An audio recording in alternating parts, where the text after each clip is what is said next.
And those trainings, they equip us with information that at a startup level, it helps you to be able to, initiate something within a company, not only to stand at a uniform, stage, but to also pivot into the one step at a time. So I can say the support structures of this institution, they are so strong entrepreneurially, and I feel like each and every student they can be able to participate in, because for myself, they've opened a lot of doors for me, and they still do till date.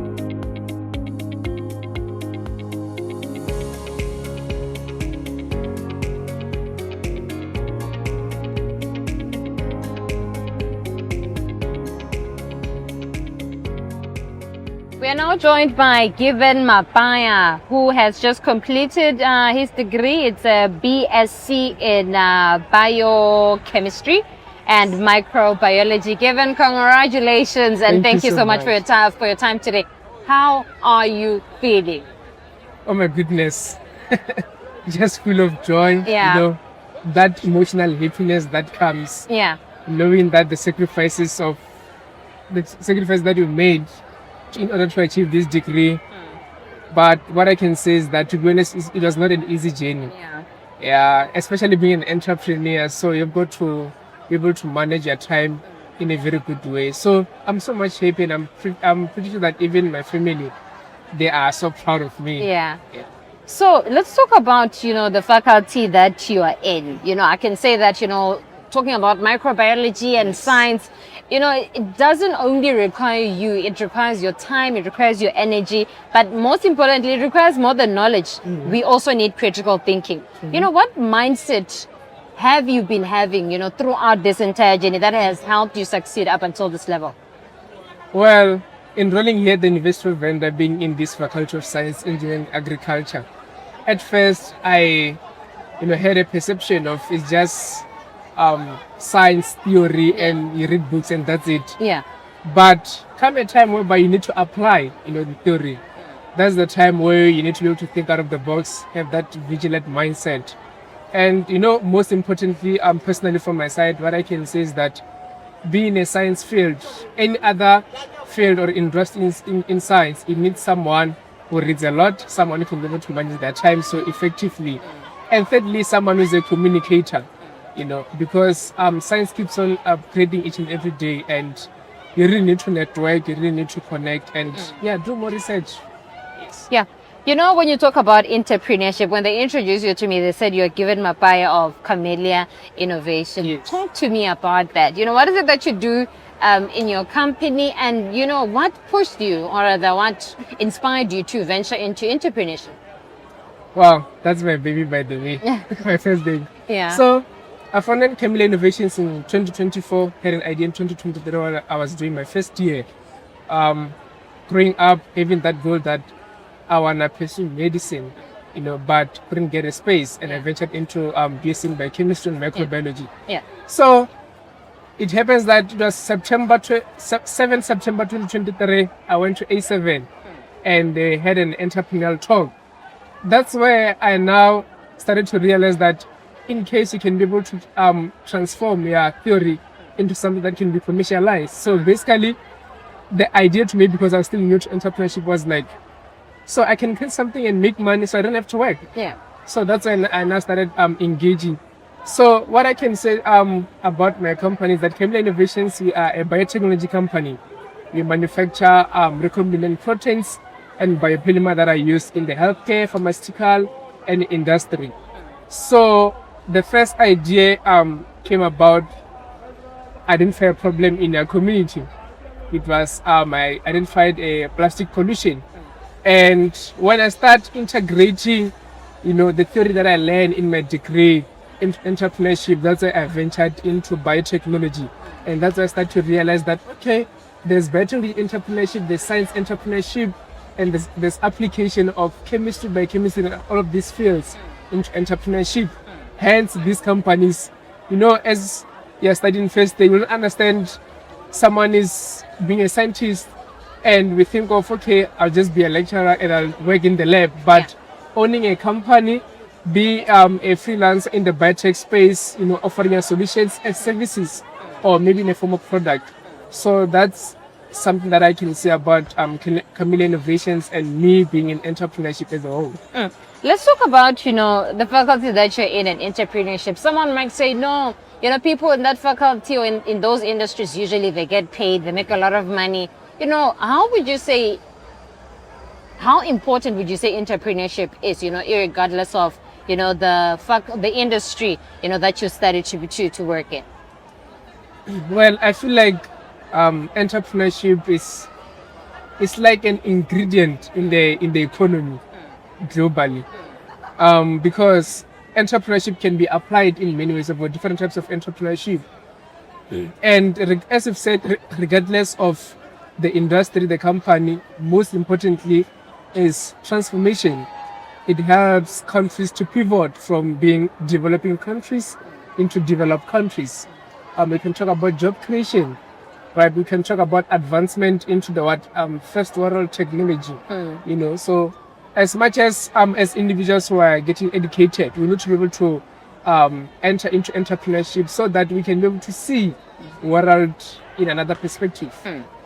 At the University of Venda, you have the Center for Entrepreneurship, and you being an entrepreneur and, having ventured, rather winning different pitching competitions. You have your Tier Innovation Challenge, you have your Y Emerging Innovators for the year 2025. Let's talk about the importance of such structures existing in an institution, and how did that help you? Well, I can say I'm thankful of being in this institution. As people say, although I don't like calling it this way, we're a historically disadvantaged institution, but the opportunities that I get can be the same as the opportunity that someone's get at those universities in the urban areas. So the support structure entrepreneurially, also academically, and how they intersect, top notch. Because I found myself being able to engage with individuals of which they're not in science, but they have certain insights on how can I apply my entrepreneurship into my theory, and hence the development and also the growth of my company. And also one most important thing that I can say is that I remember 2025 when I was trying to venture deeply into entrepreneurship, trying to understand what can I really do that can be able to create job opportunities. I attended a training that this university brought government agencies like TIA, SIDFA to train us. And those trainings, they equip us with information that at a startup level, it helps you to be able to initiate something within a company, not only to stand at a uniform stage, but to also pivot into the one step at a time. So I can say the support structures of this institution, they are so strong entrepreneurially, and I feel like each and every student they can be able to participate in, because for myself, they've opened a lot of doors for me, and they still do till date. Let's talk about, the fact that other people like to say we are a historically disadvantaged university. And other students, sometimes when they have ideas, wanting to start businesses as they are pursuing their studies, they might say, no, I feel a bit, it's like it's not that important for me to enter competitions, to go around asking questions, because already I'm in a disadvantaged area, so I might not be as competent as other people in more advantaged or resourced areas.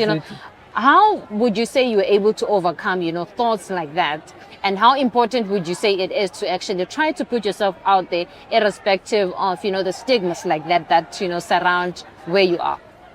That was so good, so good. Let me just say this, here at the University of Venda, we have another support structure within the entrepreneurial ecosystem that the university have created, whereby as peers, we meet and read books that equip our mindset to be an entrepreneurial mindset.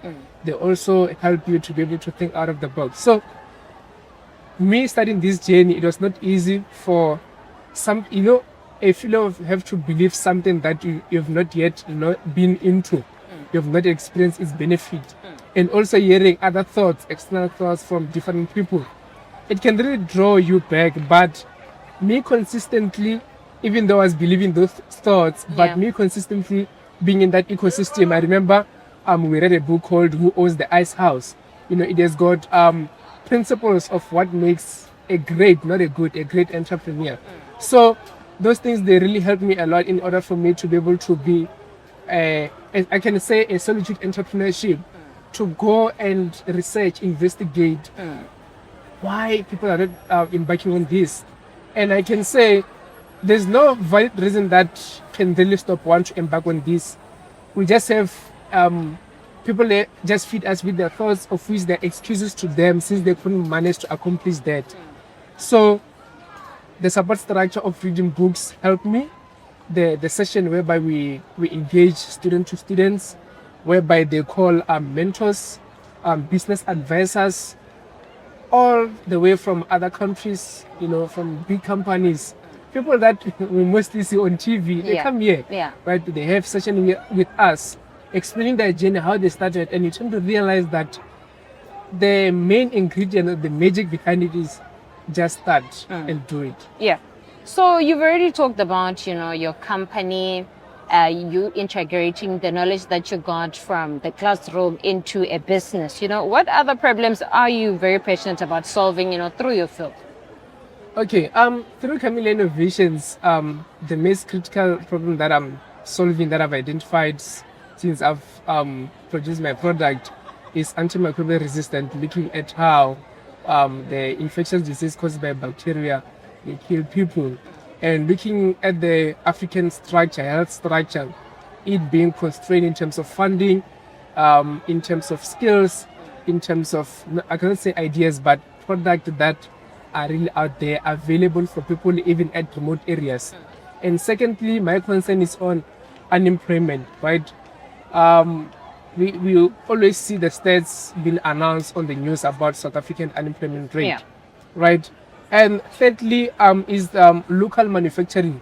I decided to put my company not to import product and sell them, but to locally manufacture, to say this is a proudly South African product that is growing locally and globally. So those are the three main features that I'm focusing on, and I want to contribute within the economy of my country. Let's now talk about, you mentioned the unemployment status. We are every single day, they're just saying, unemployment is going high, and every single quarter it's just going higher. How would you say students need to rethink their futures, not necessarily going to class so that you get a job, but, trying to solve other problems and make a living through that? Well, what I can say is that there's always an argument to say, can everyone be an entrepreneur? Yes. I can say it has to do with a decision if you want to do it. And secondly, from my belief, if you want to do something and you believe in it, you can be able to do it. So putting entrepreneurship within those two critical insights, I can say students, they need to start participating in entrepreneurship, because it's not all about owning a business. Entrepreneurship, it can be creating a solution of which you can commercialize or license it, and it produce money for you, get royalties. Entrepreneurship is not all about managing a business. You can just be what we call an innovator, still an entrepreneur, because the whole idea of an entrepreneur is to identify a problem, provide a solution. Be an innovator, be that person who oversees, what can I improve on this product? What can I do? And the more you put an improvement on a product, you solve a particular problem. So, because people think of business and numbers, a lot of people are not in numbers, and they think, oh, I've got to manage people, I've got to manage. No, you can be that guy who is an innovator, who just put some features that can make a very huge impact, both locally and globally. And lastly, students, they need to start engaging in programs within the institutions, because looking at where the world is moving, I feel like, as the stat says about Africa has got highest percentages of young people, and what I can say from that particular state is that as much as we have a high unemployment rate, it means that it's time now to be able to equip ourselves with entrepreneurial mindset, so that we can come with ideas that deserve a good funding and that can be able to launch companies, organizations, and we create employment. Because I feel like, as I've said earlier on, entrepreneurship is an ingredient for the economic growth. Yeah. The University of Venda is said to create future leaders. I can say that you're already a leader at this point in time. So I would like to ask you as to what impact are you planning on continuing to bring in different communities, or rather the community that you feel like you're going to find yourself in? Okay, as someone who's seen a lot of transformation from different individuals through the opportunities that I got from this institution. So the first impact, as I've said, is in the healthcare, right? My idea is that I don't want to see my country having to struggle to get something or a medicine from another country. While we have resources, we have got skills. South Africa is one of the countries that have got people that are highly skilled. So we just need execution, right? Secondly, I'm targeting local areas. So we've got a lot of people rooted in the rural-based areas and remote areas. Obviously, they've got great ideas, they've got great business, but then they don't know how to scale them. Yeah. So through the growth of my company, I want to invest in those people, right? I want to invest in those initiatives, because they say the more you create opportunities for others, you create opportunity for yourself also. So yeah. Yeah. So let's look into what's next for you. Are you thinking of maybe going to, further your studies, postgraduate? What's next for you? Well, currently I'm pursuing my honors in biological science, protein biochemistry here at the University of Venda. So simultaneously, as I'm participating